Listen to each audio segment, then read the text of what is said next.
Hello, bachcho. Let's see this question. The question says that the following diagram shows four coleoptiles set up at the start of an experiment.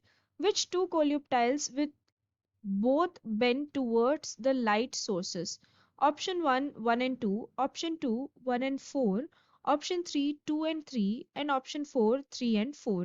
तो इस question में हमें चार कोलियोप्टाइल्स के diagram दिए गए हैं और यहाँ पे आप देख सकते हैं यूनिलेटरल लाइट पुट किया जा रहा है इस तरफ से। हमसे ये पूछा है कि इन चारों में से कौन से दो कोलियोप्टाइल्स जो हैं वो बेंड होंगे टुवर्ड्स द लाइट सोर्स। तो इस क्वेश्चन में जो की कंसेप्ट है that is regarding the phototropism mechanism of the plant. Okay, phototropism की बात की गई है। तो एक्सपेरिमेंट्स के थ्रू ये देखा गया कि जो प्लांट का टिप होता है, प्लांट का ये जो टिप है इसको हम क्या बोलते हैं? Coleoptile region. कोलियोप्टाइल प्लांट के टिप के अंदर एक हार्मोन पाया जाता है जिसको हम बोलते हैं ऑक्सिन।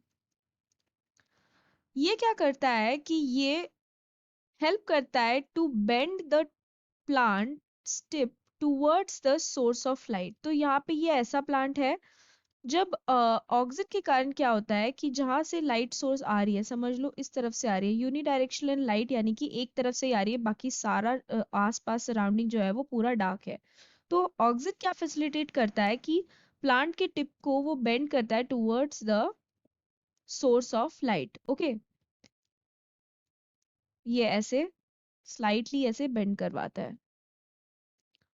तो ये कैसे एक्सपेरिमेंट में देखा गया कि क्या होता है, ऑक्सिन क्या करता है, जो भी डार्कर साइड होता है ऑफ द प्लांट, यहाँ से तो लाइट आ रही है इस तरफ से, इस तरफ पे डार्कर साइड है, ये क्या करता है इस तरफ पे जाके लाइक ये प्रोड्यूस होता है and then it migrates to the darker side of the plant, जहां पे वो क्या करता है सेल ग्रोथ को प्रमोट करता है। सेल ग्रोथ को प्रमोट करता है as a result of which it makes the tip of the plant, it makes easy for the tip of the plant to bend towards the direction of the light. ठीक है, अगर cell growth होगा तो यहाँ पे cell division होगा and as a result tissue ज्यादा बनेंगे एंड यहाँ पे ग्रोथ हो सकता है। वेयर एज जहाँ पे लाइट पड़ रही है, यानी कि इस साइड, ये जो रीजन है इस तरफ का, यहाँ पे हमें ऑक्सिन नहीं देखने के लिए मिलता, ऑक्सिन यहाँ पे कम देखने के लिए मिलता है। ज्यादा हमें ऑक्सिन कहाँ पे देखने मिलेगा? In the darker side. As a result क्या होता है कि ये जो प्लांट है ये इस लाइट के सोर्स के टूवर्ड्स ये क्या हो जाता है? बेंड हो जाता है। ओके, तो अब अगर हम देखें यहाँ पे इस एक्सपेरिमेंट में, यहाँ पे इन्होंने चार कोलियोप्टाइल्स दिए गए हैं, दे दिए हैं, और उनमें इन्होंने रेजर ब्लेड इंसर्ट करा हुआ है। तो अगर हम ऑप्शन 4 या फिर ये जो फोर्थ कोलियोप्टाइल है इसमें देखें तो यहाँ पे कोई भी रेजर ब्लेड वगैरह नहीं है। तो इसमें तो आराम से जो है ऑक्सिन प्रोड्यूस हो सकता है इन द डार्कर साइड, अगर हम यूनिलेटरल लाइट को यहाँ पे पुट करें। ठीक है, तो आराम से जो है ये वाला जो कोलियोप्टाइल है ये बेंड हो जाएगा towards the direction of the light.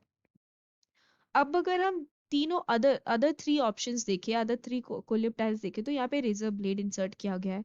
ये जो है ये स्टील का है। अब ये क्या करेगा, जहां जहां ये इंसर्टेड है वहां वहां ये ऑक्सिन को डार्कर रीजन्स में नहीं जाने देगा, एज अ रिजल्ट ग्रोथ नहीं हो पाएगा of that particular area, and as a result जो है बेंडिंग नहीं हो पाएगी ऑफ द प्लांट। ओके, अगर हम थर्ड वाले में देखें तो इस तरफ से सिंस लाइट जा रही है, वैसे भी हमें इस तरफ में तो ऑक्सीजन चाहिए नहीं था, ऑक्सीजन हमें चाहिए इस तरफ, एंड इस तरफ रेजर ब्लेड नहीं है, तो आराम से ऑक्सीजन यहाँ पे प्रोड्यूस होके यहाँ पे बेंडिंग करवा देगा। तो यहाँ पे थर्ड वाला जो है वो भी बेंड हो जाएगा। सेकेंड वाले में तो पूरा रेजर ब्लेड है across the whole section of the coleoptile, तो ऑक्सीजन बिल्कुल भी नहीं पहुंच पाएगा, तो ये बिल्कुल भी बेंड नहीं होगा।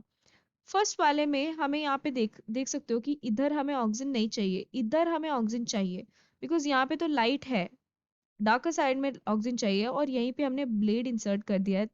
तो यहाँ पे क्या हो रहा है, ऑक्सीजन यहाँ पे पहुंच नहीं पाएगा and as a result bending नहीं हो पाएगी। तो हम कह सकते हैं अगर हम ऑप्शंस में देखें तो the correct answer will be option 4, that is 3 and 4. So I hope you have understood it well.